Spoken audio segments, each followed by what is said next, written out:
Hello, projectile motion, part 2. Here I am going to tell you about some of the general cases and some of the projectile motion, the path of which is not from ground to ground or not on same horizontal level. So earlier in my previous video, I explained projectile motion for same horizontal level. We also call it ground to ground projection.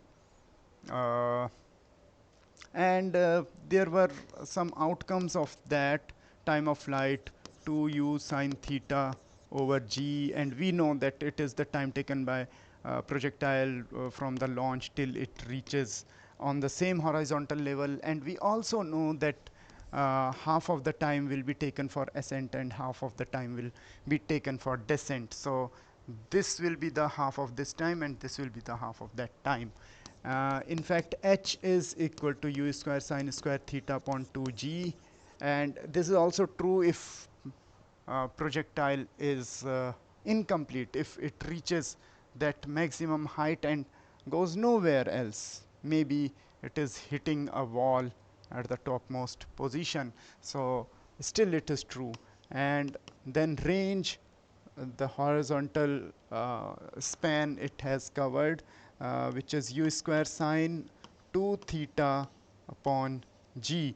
And this range, if still if motion is half of this complete projectile, then we can just calculate r and divide it by 2. So this is these are the cases which we can do, and these are much easy to understand. But in all the cases, complete projectile is not possible. In some of the cases, it can be it can start from somewhere here, or it can end somewhere here. uh, and most common example is if we throw something horizontally from some height, it follows parabolic path. So this is also all these are projectile motions. So right now I'm going to explain about horizontal projection from some height. So here it is. Okay. Horizontal projection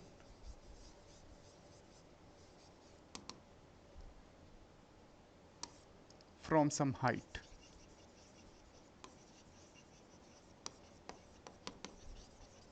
Okay.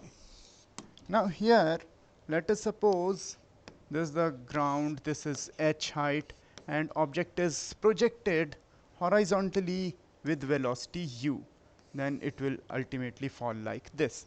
And let us suppose uh, we have to find u, oh sorry, we have to find t, we have to find this horizontal displacement x, and we have to find final velocity with which it strike the ground. So it will strike the ground, let us suppose with v velocity, and at an angle theta, which is in fourth quadrant if we consider this as coordinate system. So it is below the horizontal, that is theta. Okay, so how are we going to do that?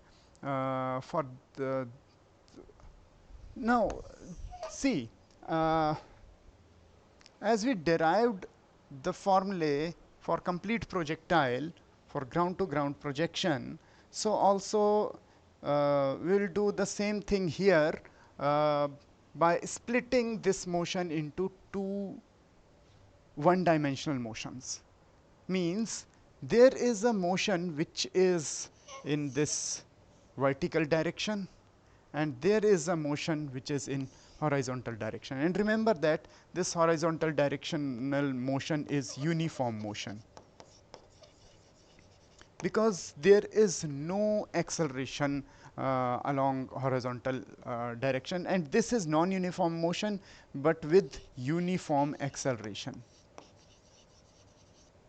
uniformly accelerated motion. So there is acceleration along vertical direction, there is no acceleration along horizontal direction. Remember this thing in your mind. So horizontal, vertical. So horizontally we have initial velocity ux, which is equal to u.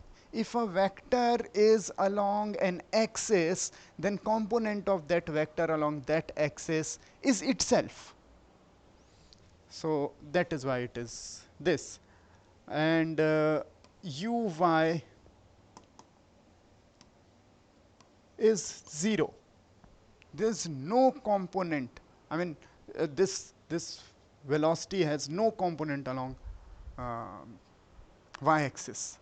It's totally dedicated to x-axis. So uy is 0. And so here we can say that displacement equal to velocity into time, and velocity is u. So to save our time, we can directly write ut.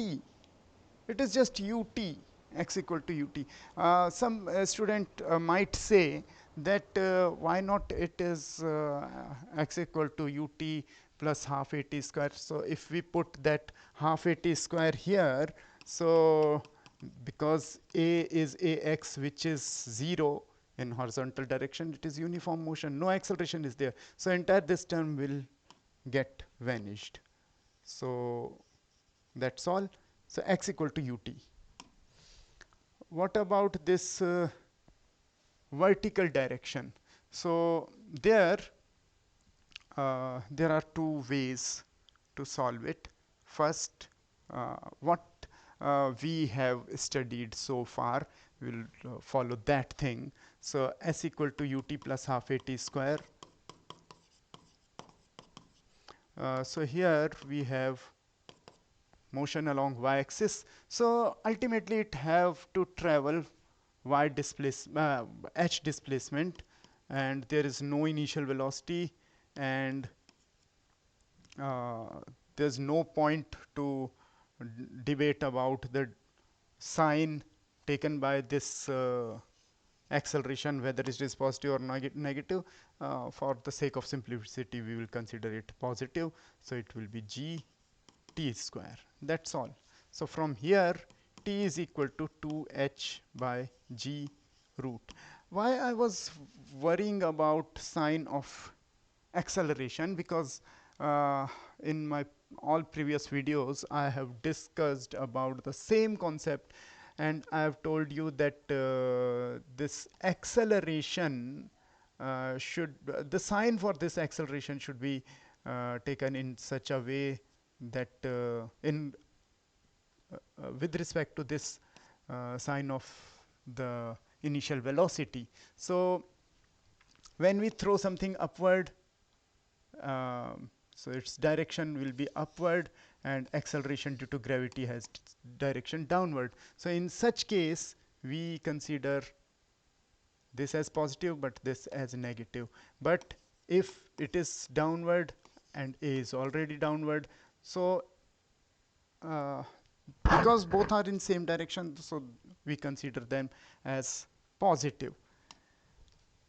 So same thing we will apply here also, and this is how we can find t. We can put t here, and I'm not putting it there.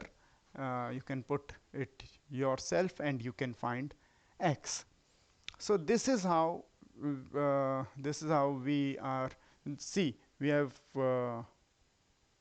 obtained this t, we have obtained this x, because we will put t from here to here.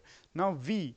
So see, this v will have two components. One is along x-axis vx, and one is along y-axis vy. We can write vy with negative sense, but if we are interested in its magnitude, no need to put those negative sign or whatever. So here Vx is equal to ux. Velocity will not change in horizontal direction. The component of velocity will remain same. So in horizontal direction, keep this in your mind again and again. And this time this ux is nothing but u. So Vx will be equal to u only. So, and what about this Vy?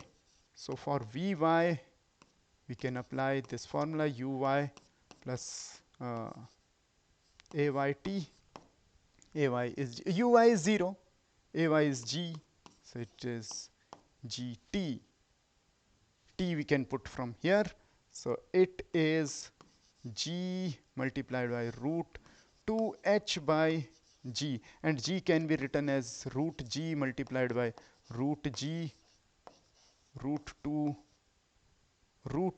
h divided by root g. Root g will get cancelled, so it will be root 2hg.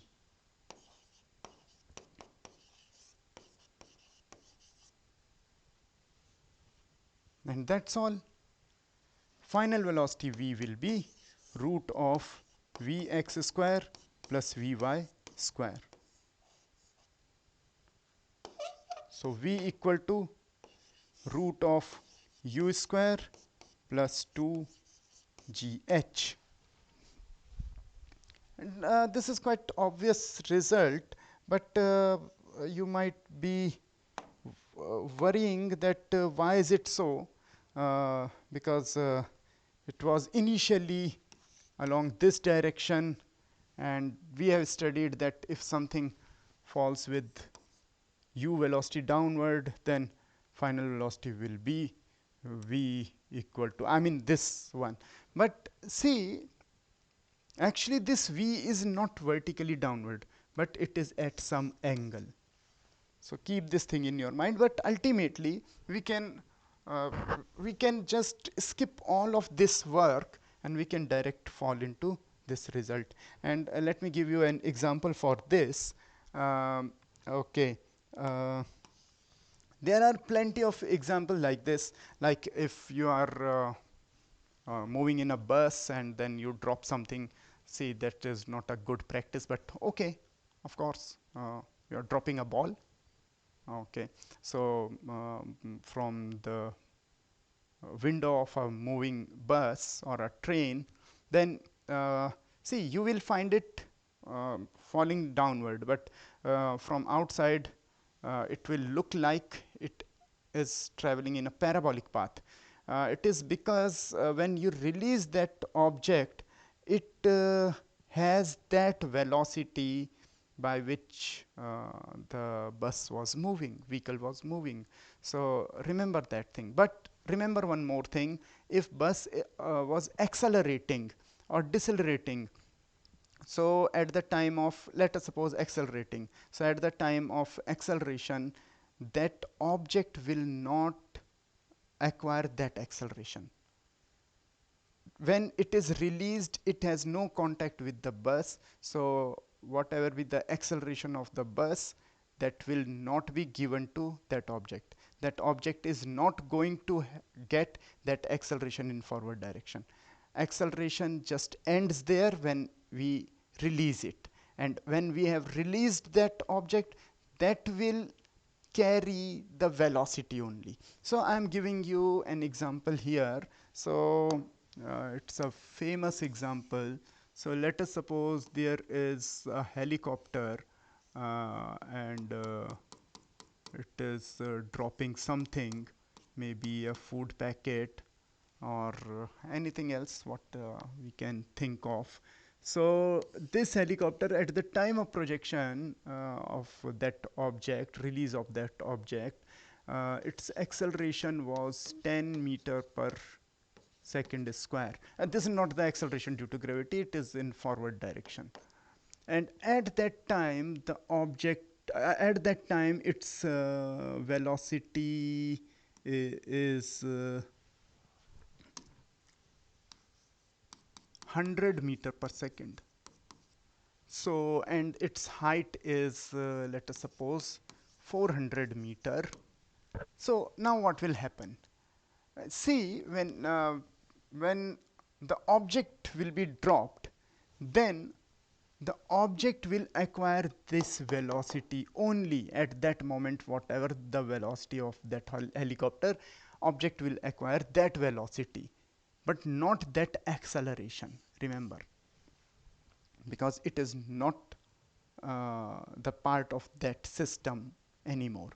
So finally it will fall like this. So you have to find let us suppose time, uh, horizontal displacement, velocity, and angle at which its velocity uh, angle what its velocity makes with the horizontal. So this theta. Okay, now how are we going to do that? So as we have discussed earlier, uh, this velocity will have two component, ux and vy. Ux is equal to u, sorry, vx is equal to u, and vy is equal to root 2gh. So theta can be obtained in terms of tan theta, which is, this is ux, this is uy, so also this is sorry, vy. So vx, vy. So tan theta will be perpendicular upon base vy by vx, and that is vy is root 2gh and vx is u. So that's all. Theta will be tan inverse root 2 gh by u. That was so simple. So what about v? V is also u square plus 2gh. Okay, I need to put the values also. Uh, tan inverse root 2 10 and h is 400 divided by u is 100. So this can be solved easily. Uh, uh, this is going to be 8000, and 8000 can be written as tan inverse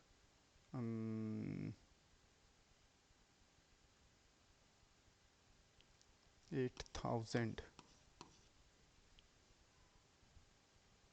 can be written as 100 root 0.8. I guess I'm right. Yes. Okay. Yes. Divided by 100. So it is root 8. I'm not finding it. Try to do it yourself. I'm leaving it as it is tan inverse 0.8 root. Okay, maybe they will give some kind of option like this, or maybe they will give some of the values of tan inverse or cot inverse or whatever. We can find it trigonometrically. I mean, such type of value cannot be given, so maybe answer will be something like this. Okay, x. For x is ut, horizontal velocity multiplied by time taken. But time taken, what is time taken?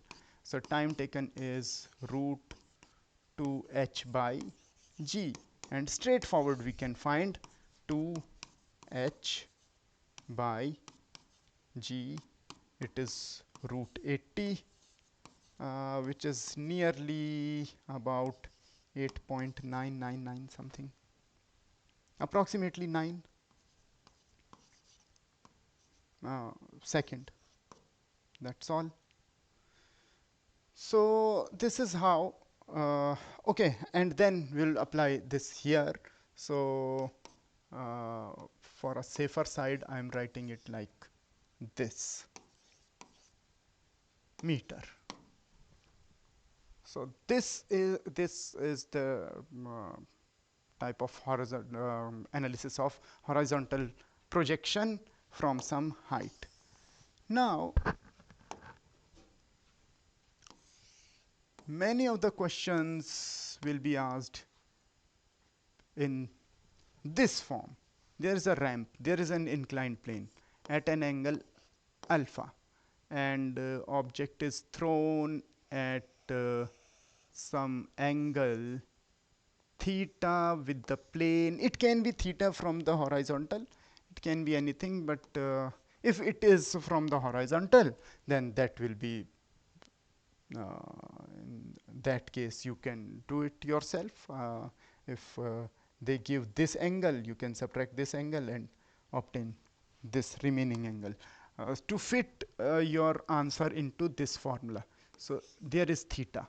So at theta angle, with u velocity, the object is projected, and let us suppose it follows this path.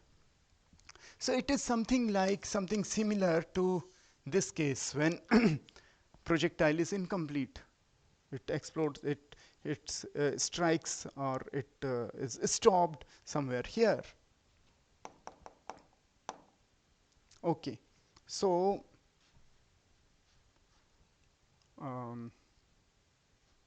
again this time it is easier to solve it with some complication.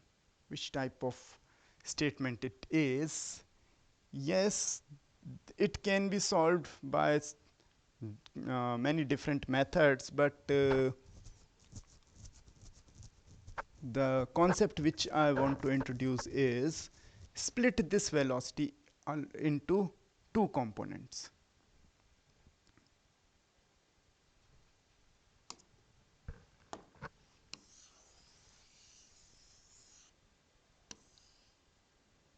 Okay.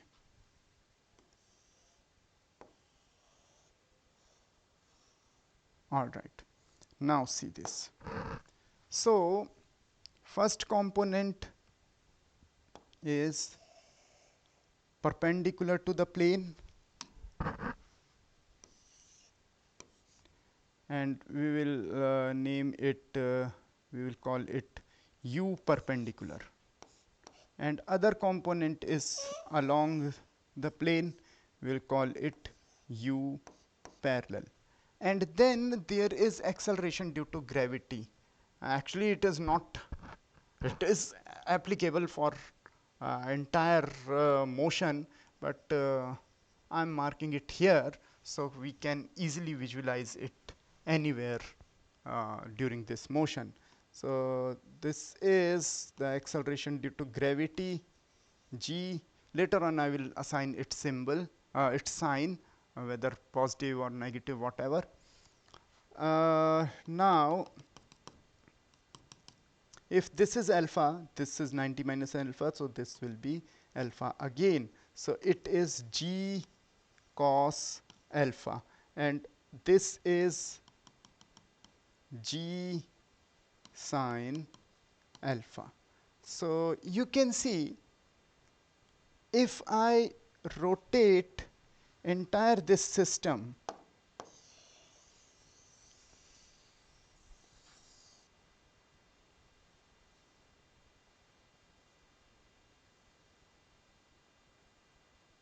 this way, then all right, it doesn't look good, but you can see now,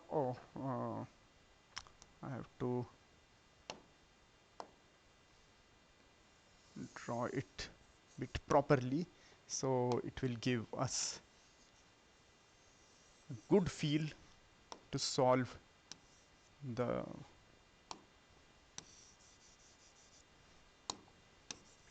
it. U perpendicular.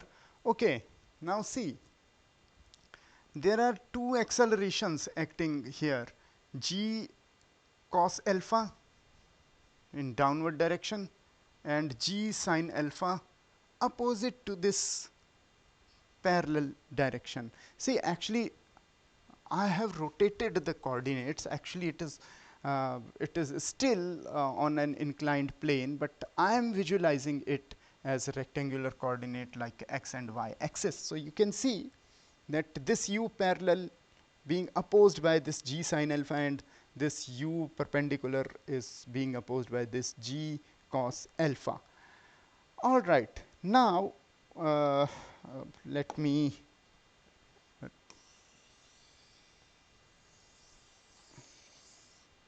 turn it back as it was. Yeah. So see, uh, this time of flight, earlier it was for complete projection 2u sine theta upon g. So this time it will become 2u sine theta as usual, but it will be g cos alpha.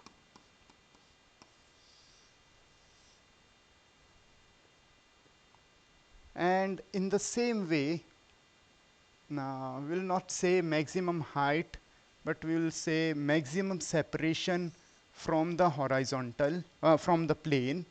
I would not say it maximum height, but it is maximum separation from the plane,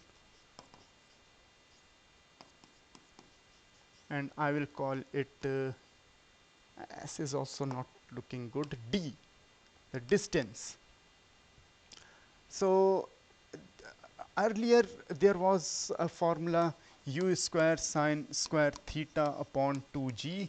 So here it will be replaced by u square sine square theta, no change here, but divided by 2g cos alpha. So these two uh, formulae uh, we can just um, derive from our previous knowledge, because that was similar. I mean, for complete projection, there was we were taking the perpendicular motion, this u y, and there was simply one of the acceleration, that is g, and then final results were like this and this. Here, instead of g, see, u perpendicular is there, and there was uy. Here, instead of g, which is opposite to this uy, there is g cos alpha opposite to this u perpendicular. So final formula will just change in terms of this g. But I'm not saying that formula for r will also we can modify like this. No. Why? Because for this complete projection there is no acceleration in horizontal direction, but here there is an acceleration, or I would say an opposing acceleration, or I would say retardation for this motion u parallel. It is opposite to that. So here, in order to find range, uh, so we have to do lots and lots of work. Okay, so how are we going to do that? See, we can simply measure this distance from here till here. And how are we going to do that? By equations of motion. This again constant acceleration there in opposing direction. So for motion along the plane, slant plane, inclined plane, okay, r equal to, as we write s equal to ut plus half a t square, so we can write r equal to ut means u parallel, t is this one, minus half g sine alpha t square, 2 square, that is 4 u square sine square theta upon g square cos square alpha. Oh, so why I didn't put t here? Um, just I was trying to skip some term, so I will skip terms later on. So here it is.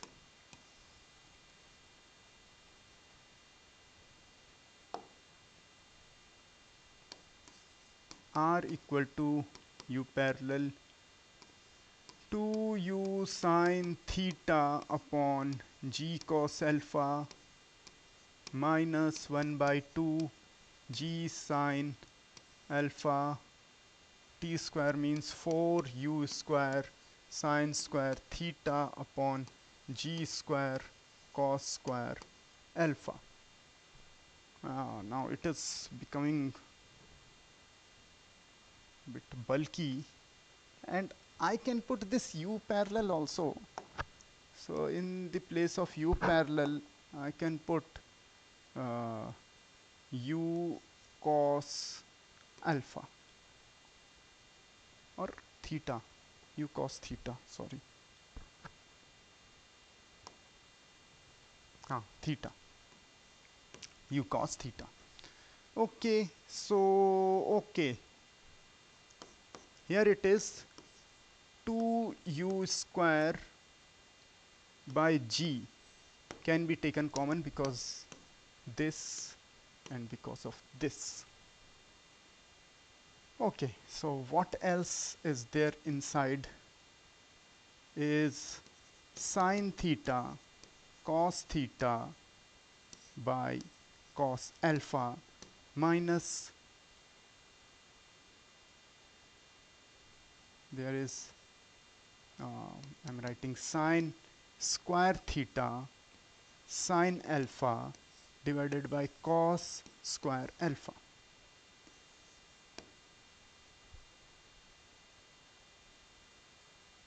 All right, next step, uh,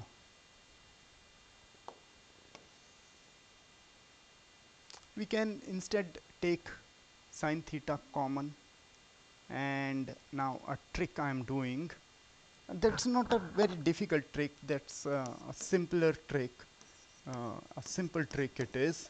So see, I'm taking sine theta outside, so what will I have here? Cos square alpha, and see I have taken sine theta already outside, there is only cos theta, and in order to make its denominator cos square alpha, I have to multiply it with cos alpha. Cos theta cos alpha minus one of the sign has come out, and there is no need to change because it is already cos alpha cos square alpha. So there it is, sine theta sine alpha. Now remember one thing, there is a trigonometric identity. First I want to tell you sine a plus b is sine a cos b plus cos a sine b, and if it is minus, then sine a minus b is sine a cos b minus cos a sine b. See, just make it in your habit, and just nothing to I mean it will be in your memory easily. A plus b, now see which order it changes, cos a cos b minus sine a sine b, and if it is negative a minus b, then cos a cos b plus sine a sine b. So here it is, this one we can apply cos a plus b here. So r is equal to 2u square sine theta and then cos theta plus alpha divided by cos square alpha. So here it is, and once again there is a trigonometric identity. I mean we have derived it, this is the formula, though it is quite bulky, but if you could do this derivation twice or thrice, you could be able to do that. Okay, so now as you can see here, these two formulae for sine, if we add both of them, then what will we get? This cos term, uh, this term will get cancelled, and this term will be get added. So 2 sine A cos B is equal to sine A plus B plus sine A minus B.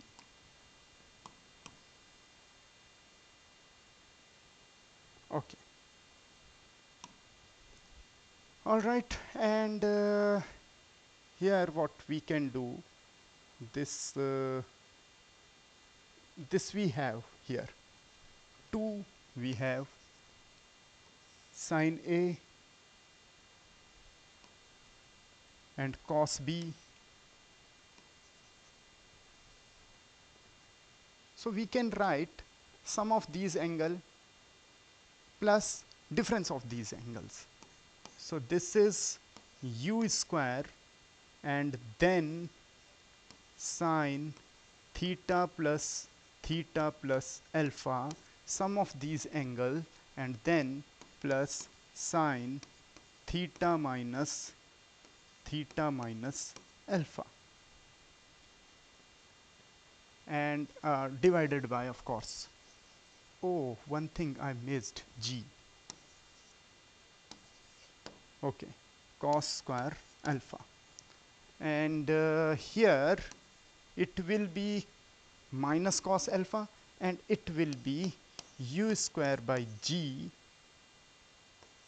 sine 2 theta plus alpha minus sine alpha. Why is it so? Sine minus theta is minus sine theta. Sine minus of something is equal to minus sine of that thing, whereas cos minus of something is cos itself. So side by side, these trigonometric identity, you need to keep these things in your mind, and by doing so much practice, you could be keep these things in your mind. So now you can see here, and okay, for given inclined plane, these values are constant.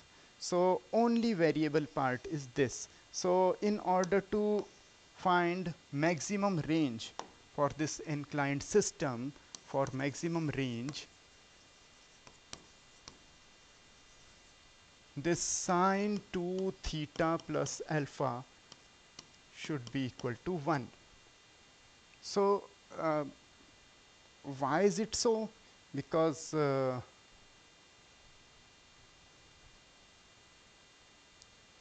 um,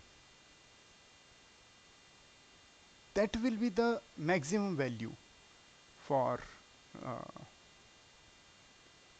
a given inclined plane. Okay, then this 2 theta plus alpha will be equal to 90.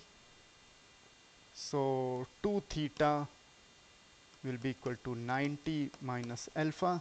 So theta will be equal to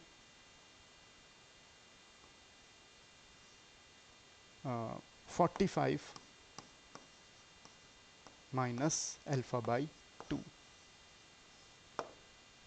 So this is how we are going to solve such type of problem. There can be some complicated one, but we should use these approaches to solve such kind of problem based on inclined plane.